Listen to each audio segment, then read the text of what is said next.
Ladies and gentlemen, welcome to Same 24 TV. This is the Nationalist show with Kennedy Abongo. In this segment, we are going to discuss the characters of some of the cabinet secretaries appointed by RUTO, President RUTO. We did a video before about RUTO's cabinet. In that video, we were discussing whether the question we posed rather was whether his appointment have met your expectations, and we did two metrics on it. We asked the question of whether he met his campaign promises in his appointment, and two, whether it is a reflection of the regions. It reflects the face of Kenya as required by the Constitution. In this particular one, rather, we are going to go into the character of some of the cabinet secretaries appointed by RUTO. Before we do that, do subscribe and click that notification bell so that you're notified whenever we post. I do hope you have done so. Then let us go straight into it. First, I will begin with Aisha Jumwa. Aisha Jumwa, I do not know why somebody in his right mind would appoint Aisha Jumwa as a cabinet secretary. The lady is grossly, if I must say, grossly incompetent. She has difficulty expressing herself in English, basically a language that people conduct business in English language. So you wonder how she would run a ministry with such limitations. Aside from that, because again, Kenya, we reward loyalty. That is a thing that is coming out now, that you reward loyalty. But aside from that, she's a lady who is or was accused of embezzling 20 millions or over 20 million Kenya shillings, and is currently also charged or facing murder charges in court. Now, these are live cases.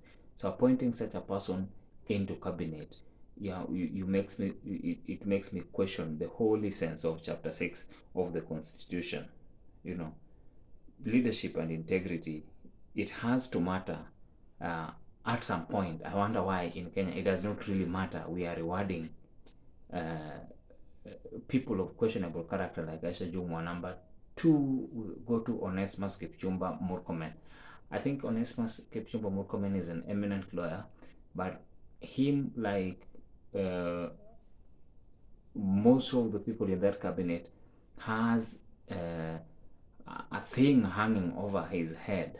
His law firm was accused of, laundering NYS money, the National Youth Service money, the loot that was taken by, that was lost in NYS. So his law firm was accused, or is one which was accused of laundering that money on behalf of those who looted, and possibly that he also benefited in that extension. And then the fact that he's now been given the roads ministry, roads and transport, that's a very critical ministry in terms of issues of infrastructure. So there's be a lot of money that is going through that ministry. And then there is now Ababu Namwamba, a man who was sacked from Public Accounts Committee for what? For soliciting, or using his position to solicit for bribes, and in some cases actually received bribes because of his position. So at that time he was the chair of Public Accounts Committee. So he used that position to benefit himself. Now he's been given a whole ministry to run, the Ministry of Youth Affairs and Sport. So again, I wonder how President RUTO thought it right to appoint a person of such questionable character into such a critical position. So, and then there is Simon Chelugui, the only cabinet secretary that Ruto has retained from the previous administration. Chelugui. Chelugui was again involved. He was involved in a 19 billion embezzlement of Itare Dam funds. This is a man who was involved in 19 billion embezzlement of Itare Dam fund. Another questionable character. One makes you wonder what is happening with chapter 6, or is it, did it die, or something? And then number 5, we have Salim Vuria, another one who faces or created fictitious pending bills of up to 1.6 billion. That's a lot of money. So these are the people who pay things which have not been supplied, basically paying for air. So by creating pending bills which are fictitious, Salim Vuria. So why would Ruto appoint such a questionable character into cabinet? And then there is Linturi. Linturi is facing an accusations of attempted rape. Grave indeed, but he's found his way into cabinet. Very questionable. And then the AG Muturi. Well, this one I believe even Uhuru Kenyatta is to blame, but he's found himself back as the Attorney General. This is a man who was arrested and charged for soliciting and indeed receiving 1 million Kenyan shillings during his time as a magistrate, and indeed that was the reason why he was fired from being a magistrate. So basically he was corrupt. So all those 6 people, or no, rather 7 people or 7 cabinet secretaries are people of questionable character. So you wonder, why did Ruto choose these things?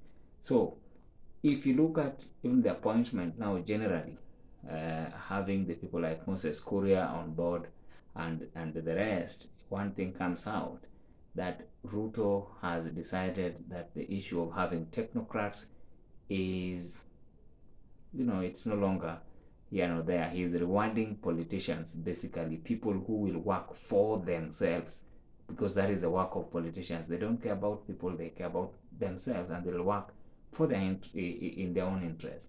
Number 2, it makes you wonder, because President Ruto is a man who says cabinet secretary should not be involved in politics, and he had committed to the people that he would ensure that these people do not engage in politics. And he went ahead now and appoint politicians into cabinet. So what do you expect? That politicians will be politicians. They are politicians first before they are anything else. So you expect what we expect going forward. We will be seeing a lot of cabinet secretaries engaging in politics. Then the big question, will it then lead to any change? No, actually I expect that there will be a lot of eating will be as usual. There is no change. We are not going to change anything, and those who expected any change from President Ruto, nothing is going to come. We're going to remain the same, and in fact I believe it's going to be far worse, because we are having politicians holding cabinet secretaries position. So they'll be playing politics. Basically, that is what we'll be doing, and therefore, I don't see that, or I don't expect to have any major change in the country. So that marks the end of our analysis. Do subscribe, leave a comment, and share. We'd like to know what you think about the specific individuals in that cabinet. Look for one, give us a comment down there. Thank you very much.